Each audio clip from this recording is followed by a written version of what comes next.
tagħna. Moħni mistrib żieda fil-pensjoni. Se jkun iktar flus fil-but. Bitnaqqis fit-taxxa. Inċentivi biex ninvestu aktar fil-ħaddiem. Niġbdu ħabel wieħed għal prosperità ġdida.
Sinjuri nilqgħu fostna lill-Prim Ministru u l-mexxej tal-Partit Laburista Robert Abela.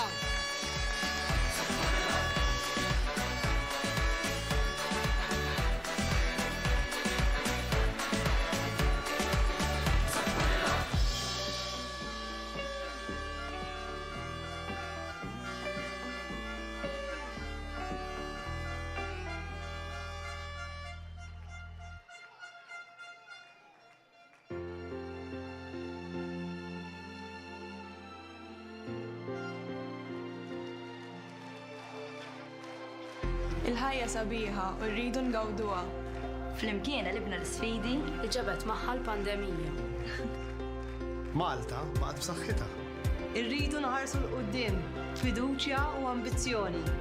Nejxu aħjar f'pajjiż isbaħ.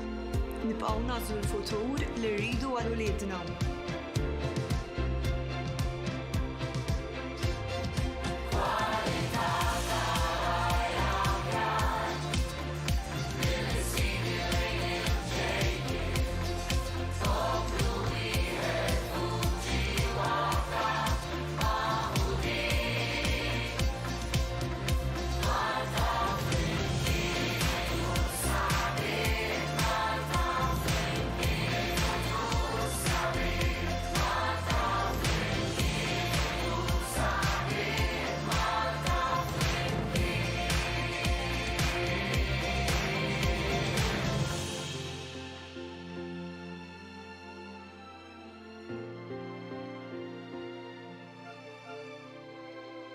Se ngawdu spazji miftuħa.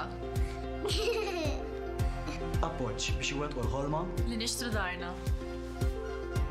Garanzija għat-tfal tagħna. Moħħni mistrieħ bżieda fil-pensjoni. Se jkun iktar flus fil-but. Bitnaqqis fit-taxxa. Inċentivi biex ninvestu aktar fil-ħaddiem. Niġbdu ħabel wieħed Għal prosperità ġdida.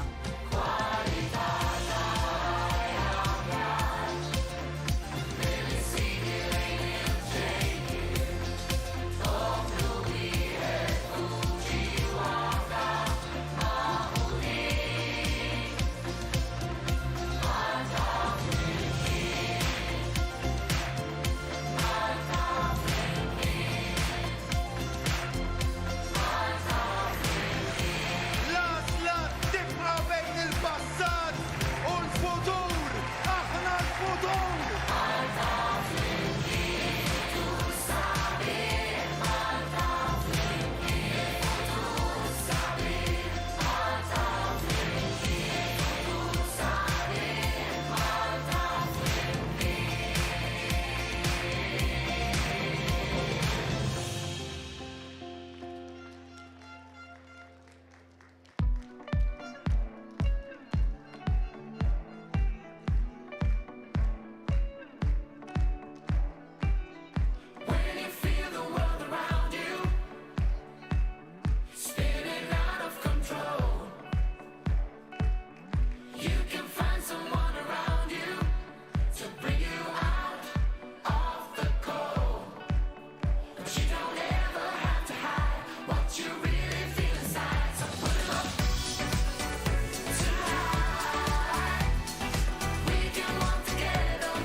il-Prim Ministru u l-mexxej tal-Partit Laburista Robert Abela.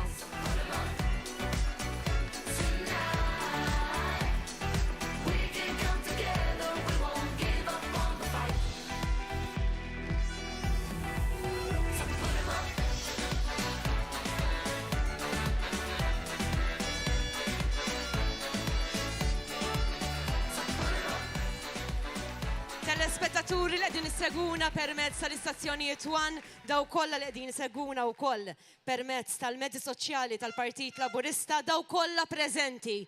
Grazzi tal-merħba li qegħdin tagħtu lill-Partit Laburista ġewwa Raħal Ġdid.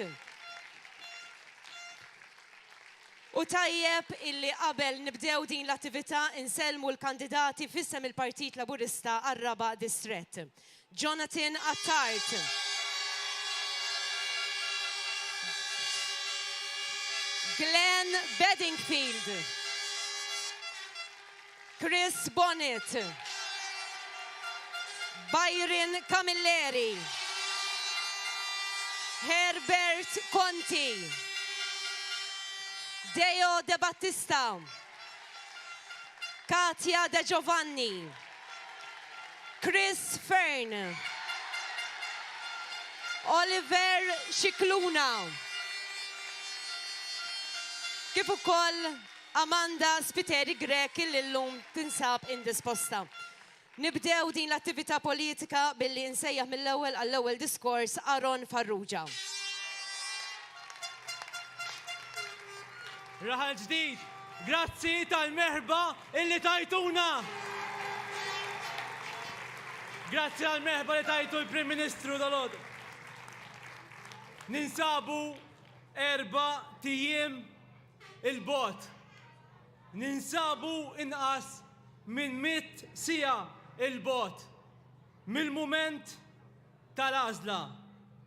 Hija għażla illi se tkun qed tiddetermina il-5 snin illi ġejjin. Jien ngħid illi l-idejn tal-istorja jinsabu issa fuq spallejna. Bib tiegħi, se tkun għażla illi ħanamlu ta' stil ta' ħajja. Hija għażla li ħanamlu ta' mudell ekonomiku għal pajjiżna. Hija għażla ta' min iħobb lil pajjiżna u jekk tħobbu lil pajjiżna is-sibt li ġej uħorġu ivvutaw Partit Laburista.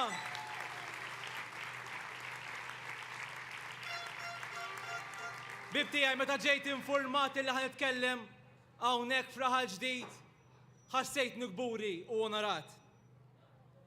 Onorat u kburi għaliex Raħal ġdid huwa bennina tal-Partit Laburista. Ibelt il-ħaddiema u bħalkom jien iben il-ħaddim illi ma sibx is-sodda mifruxa u kelli naħdem lejl u nar biex nasal bħalkom.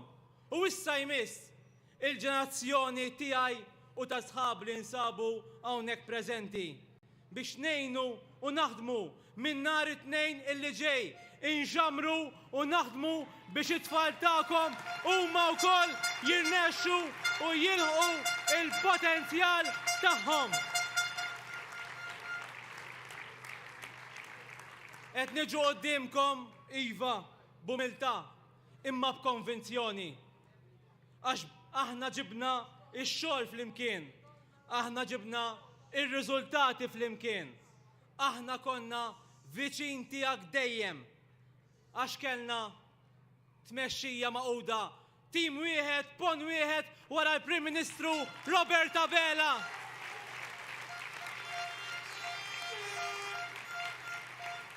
U rridukom, irridu lil kull Malti Maltija, Awċi u Awċija biex nhar is-sibt joħorġu u jiġġudikawna fuq dak illi għamilna, fuq dak illi ksibna. Iġġudikawna wkoll fuq iż-żmien tal-pandemija illi kienet waħda bla preċedent tad-dinja, illi taħta krollaw ekonomiji sħaħ, krollaw pajjiżi sħaħ, krollaw gvernijiet sħaħ, imma Malta ħarġet b'saħħitha iktar milli kienet qabel. U jum wara jum, ġimgħa wara ġimgħa, xahar wara xahar, komplejna nwiżnu l-familji, komplejna nipproteġu l-ħaddiema, lejxin ta' eluf ta' ħaddiema, ejxieren ta' eluf ta' persuni. Is-salvagwardajna ħbib tiegħi in-negozji tagħna. Ħadna l-iktar deċiżjonijiet diffiċli meta ħadd ieħor prova jfixkilna. U allura immaġinaw xi żmien sabiħ ġej għalina. Issa li l-pandemija ħerġin minna. Issa l-Kummissjoni Ewropea qed tbassar l-ikbar tkabbir ekonomiku illi Malta ħajkollha fost il-pajjiżi kollha tal-Unjoni Ewropea. Issa li ħnibdew ninvestu 2.3 biljun euro fondi Ewropej illi l-Prim Ministru ġab għalina fl-aħħar snin.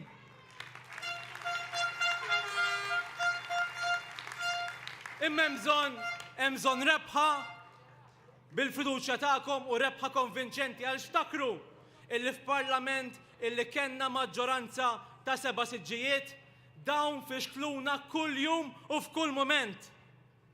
Fixklu waqt il-pandemija, merew l-esperti tas-saħħa għax qalbhom tikolhom għall-poter. Ħadmu kontra Malta anki fuq l-immigrazzjoni billi rridu jibatu s-soldati tagħna il-ħabs. Ħadmu kontrina anki fuq l-inċentivi finanzjarji illi tajnikom. Ħadmu kontrina anki Brussell. Ħadmu kontrina anki fi żmien ta' Grey List. U ħadmu kontrina u ma' min il-barran irrid jieħu l-ħobża ta' kull Malti u ta' Maltija. U dak għalija jiena huwa naċċettabbli. Jien dak bħalkom ma naċċettax. Ma naċċettax laqqas. Min firet il-partit tiegħu stess u issa jrid il-poter tal-pajjiż biex jifret l-istess pajjiż li huwa l-qalbna. Ma naċċettax min irid ilħott id-drittijiet li ksibna fl-aħħar snin. Ma naċċettax illi nħallu min irid jieħu l-ekonomija tagħna tmur lura għall-ar żminijiet. U ma naċċettax li mingħalih il-politika hija logħba għalina dak huwa l-futur ta' pajjiżna. U allura jekk tħobbu l-pajjiżna morru votaw bih ġarkom nhar is-sibt li ġej. Maħniex se nipperikolaw li ksibna. Maħniex se nħarsu lura. Maħniex se nifqu noħolmu għax Malta hija aħjar minn hekk. U allura tuna gvern sod biex inkomplu immexxu fi żmien illi ġej. Għaliex għandna l-aqwa manifest, għandna l-aqwa tim illi qed nippreżentalkom qudiemkom. Għat-tfal tagħna l-aqwa manifest, għaż-żgħażagħ tagħna l-aqwa manifest, għall-familji tagħna u dawk li jridu jibdew familja għandna l-aqwa manifest, għan-negozji għandna l-aqwa manifest, għall-Malta tagħna għandna l-aqwa manifest. U allura bib tiegħi, jekk din il-Malta li jintom tridu is-sibt li ġej, ikkonvinċu il-familji tagħkom u l-isħabkom. Oħorġu votaw, tuna mandat b'saħħtu biex Roberta Bela it-tnejn filgħodu jieħu l-ġurament tal-ħatra u jitla Kastilja bħala Prim Ministru ġdid ta' pajjiżna. Grazzi. Grazzi kbira, Aron Farrugia. U mill-ewwel issa nsejjaħ sabiex nisimgħu id-diskors tal-Prim Ministru u l-mexxej Laburista Roberta Bela.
Grazzi raħal ġdid, grazzi ħafna ta' del-merħba sabiħa.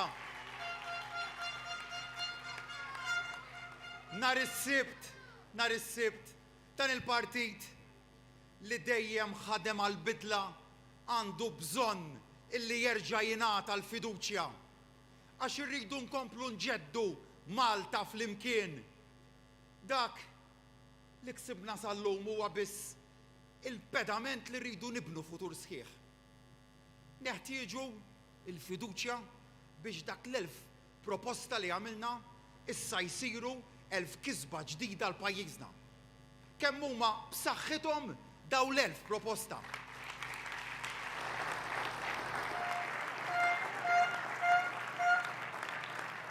Bdejna noħorġuhom sa mill-ewwel mument tal-kampanja elettorali. U kull darba li ħriġna pakkett ta' proposti kulħadd intebaħ kemm kienu sodi. U l-oppożizzjoni għabadhom paniku. Quddiem ir-reazzjoni pożittiva tal-poplu tagħna kull darba bdew jgħidulna tiftakruhom. Għatuna il-manifest sħiħ, irridu narawh. Ħasbu li jistgħu jaqbduna fuq siq waħda. U mbagħad meta ppubblikajna l-manifest kollu, indunaw li ma setaw jgħidu xejn dwaru. Għaliex il-pjantana l-ġejjieni huwa b'saħħtu u huwa costed. Fuq kollox, huwa l-bażi ta' 3 prinċipji għal kwalità tal-ħajja aħjar, opportunitajiet għal kulħadd u Malta sabiħa. L-oppożizzjoni ma jixirqilix il-fiduċja tagħkom. U ried għaliex m'għandix tkun fdata f'dan l-aħħar 5 snin u f'dan il-5 ġimgħat reġgħet ikkonfermata la m'għandix tkun fdata. Iżda ngħid ukoll lilna tivvutawniex biss għax bl-oppożizzjoni tkunu qegħdin tirriskjaw dak kollu li ksibna sal-lum, ivvotaw lil dan il-partit għax jekk tatuna l-fiduċja tagħkom nagħtu Malta aħjar lil uliedna.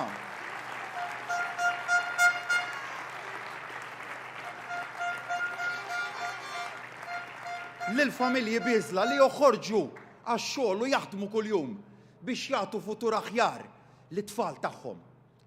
Il-vot tas-Sibt jista' jfisser pensjonijiet aħjar u spjegajnilkom kemm u kif. Il-vot tas-Sibt jista' jfisser ukoll ambjent aħjar, l-ikbar investiment fl-istorja f'dan is-settur. 700 miljun euro fuq medda ta' 7 snin.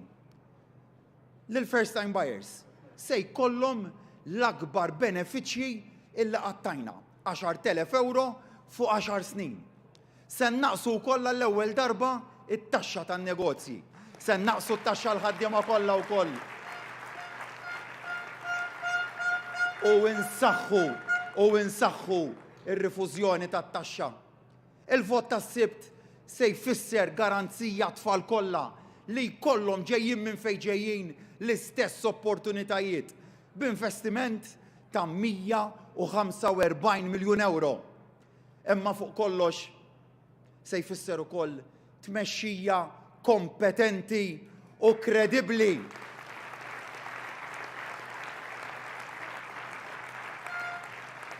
Tmexxija li hija f'pożizzjoni li twettaq dawn il-bidliet kollha kemm huma. U għalhekk fis-26 ta' Marzu dan il-partit għandu bżonn li jingħata l-fiduċja. Akbar ma tkun il-fiduċja, akbar tkun l-umiltà tagħna. Imma akbar ma tkun il-fiduċja wkoll aktar tkun is-saħħa u l-kuraġġ li nwettqu r-riformi.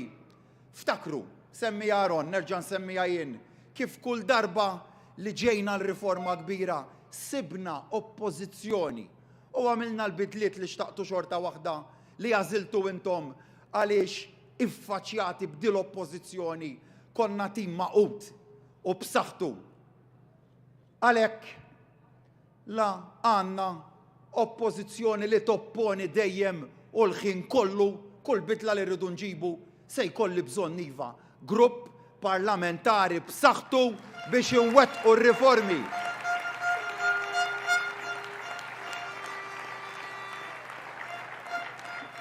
U biex ikollna grupp parlamentari sod li jirrappreżentakom, tridu tiftakru l-ħin kollu li kull elezzjoni tibda xejn b'xejn.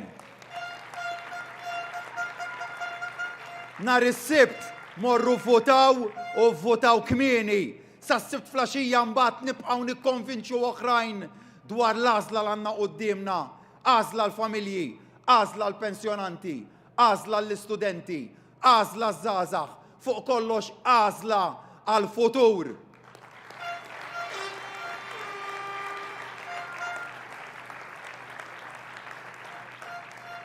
B'mandat b'saħħtu irriformajna pajjiż tul dal-aħħar snin. Għamilna kisbiet kbar, iċ-child care b'xejn, l-ugwaljanza, l-inċentivi biex in-nisa jaħdmu u jaqilgħu paga aħjar. Il-miżuri li għamilna wkoll biex l-irwol tal-mara jkompli jissaħħaħ fis-soċjetà tagħna. Jien ma rridx li nerġgħu lura għall-passat.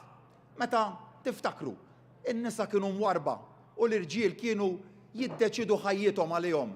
Ma rridx li nerġgħu lura għall-passat fejn kellna eluf ta' nies qiegħda u bla tama li jsibu xogħol. Ejja ma mmorrux lura l-sitwazzjoni beluf ta' familji b'kirja li suppost kienet protetta u li ma kienet protetta xejn. Spiċċa żmien ukoll ta' eluf ta' anzjani b'pensjoni friżata li rridu jażlu bejn li jsaħħnu darhom jew li jixtru l-mediċini għax tal-gvern kienu out of stock. Mbagħad meta kont tkellimt fl-aħħar budget tkellimt ukoll fuq Malta li rridu għal uliedna, imma kont qed nitkellem fuq il-futur. Li rrid pajjiż li jkompli miexi l qudiem, pajjiż fejn bħala missier daqskemm bħala Prim Ministru nara lil uliedna kollha li jistgħu jilħqu l-aspirazzjonijiet tagħhom.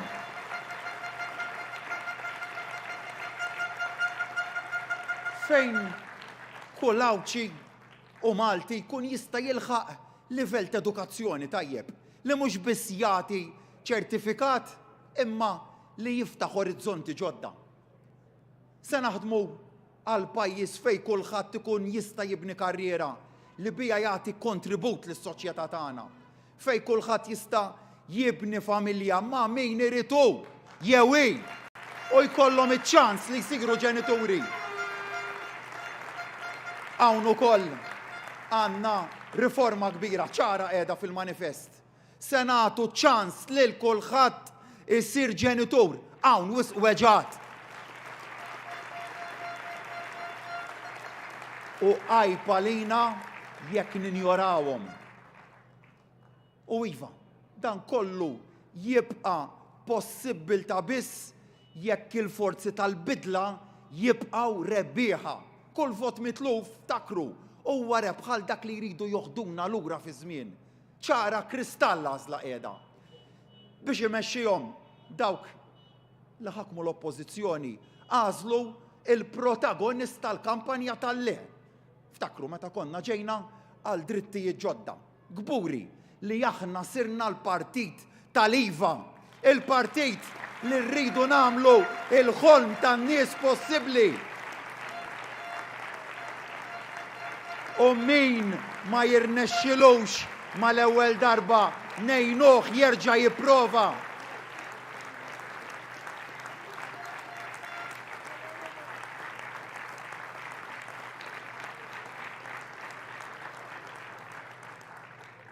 Lil sieħbi il-kap tal-oppożizzjoni li kien jargumenta li m'għandekx taħseb fil-futur għax jekk ħadsbal fil-passat għandek tibqa' kastigat bih. Ejja nibatulu messaġġ li dan il-pajjiż mhux se jerġa' jmur lura.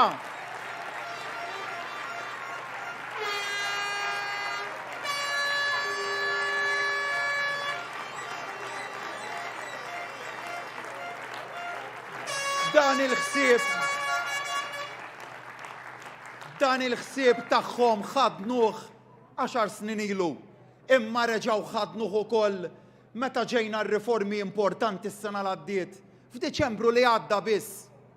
Minn hawn mir-raħal ġdid ejja nibagħtu messaġġ ċar li dan il-pajjiż warrab il-politika tal-passat u se jagħżel il-futur.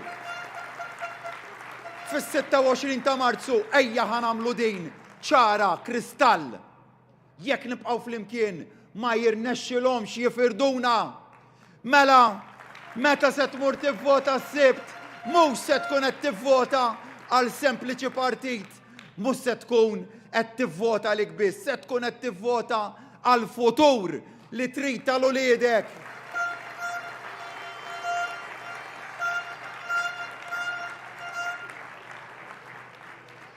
U fl-aħħar ġimgħat tkellimt magħkom ukoll dwar kif vot id-dar se jinterpretawh bħala vot favur tagħhom. U kien hemm xi ħadd u saqsieni imma għaliex qed tgħidlek. U weġibtu mill-ewwel. Għatlu insejt li dawn vot kontrihom għamlu minn kollox biex qalbuh favur tagħhom ramew għażla tat-tesserati tagħhom stess biex għamlu oħra li toġob lilhom. Dak li għamlu l-tagħhom, dak li għamlu l-ta' ġewwa, jagħmluh lilkom.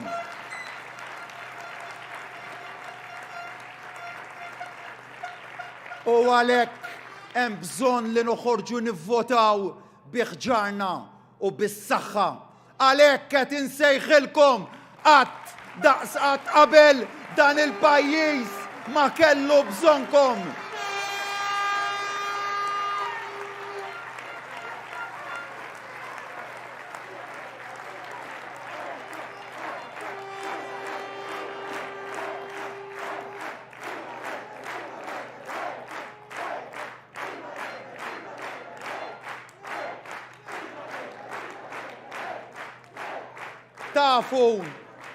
Tafu kif kont ma'kom waqt il-pandemija, tafu kif kont ma'kom ukoll kull meta t-tama kienet qed tonqos u qudiemna der bis-sidlam.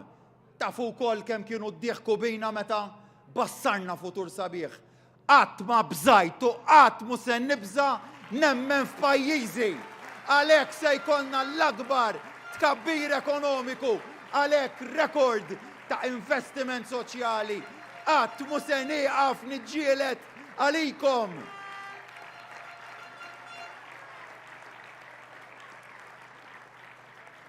Meta niġġieled għalikom, inkun qed niġġieled għall-familji Maltin kollha li nħobbhom daqs familti. Bl-istess mod lest niġġieled għall-pajjiżi. Issa għandi bżonnkom kull wieħed u waħda minnkom fis-26 ta' Marzu. Kunu fuq in-naħa tajba tal-istorja. Is-Sibt għażlu l-futur ta' wliedkom.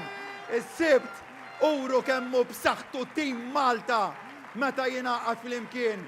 Intom tim Malta u liet l-istilel ta' tim Malta u fikom se ninvestu aktar.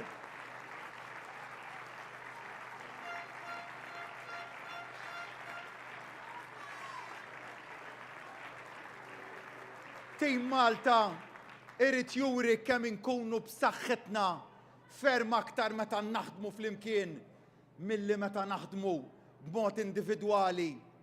Irridu li ningħataw u niġu mislufin il-fiduċja biex biha 1000 proposta jsiru 1000 kisba ġdida. Saħħa ġdida biex biha nibnu futur b'sabiħ għal pajjiżna. Għawdex flimkien, Malta flimkien. Issa wasal iż-żmien, il-futur fidejna, ejjew niksbuh flimkien. U dan il-moviment mhuwiex Roberta Bela, dan il-moviment ma huwiex il-ministri u l-kandidati, dan il-moviment huwa aħna l-koll.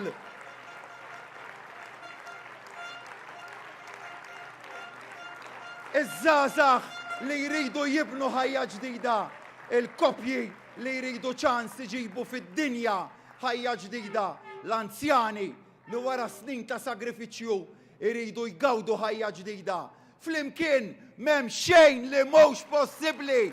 Għalhekk Malta flimkien il-futur sabiħ, il-futur fidejk.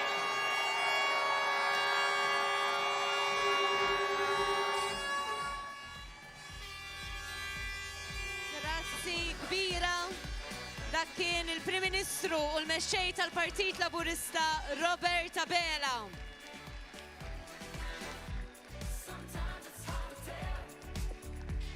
Fil-waqt li nistidnukom sabiex għada tkunu magħna ir-rally fix-Xewkija u deġ fil-5:30 ta' filgħaxija bid-diskors tal-Prim Ministru infakrukom ukoll illi nhar il-ħamis anzi Tim Malta fejn ovvjament niltaqgħu ta' għali MFCC spettaklu uniku għalhekk nistidnukom sabiex tingħaqdu magħna. Grazzi l kulħadd, il-kumplament tal-lejl it-tajjeb il kulħadd. Grazzi.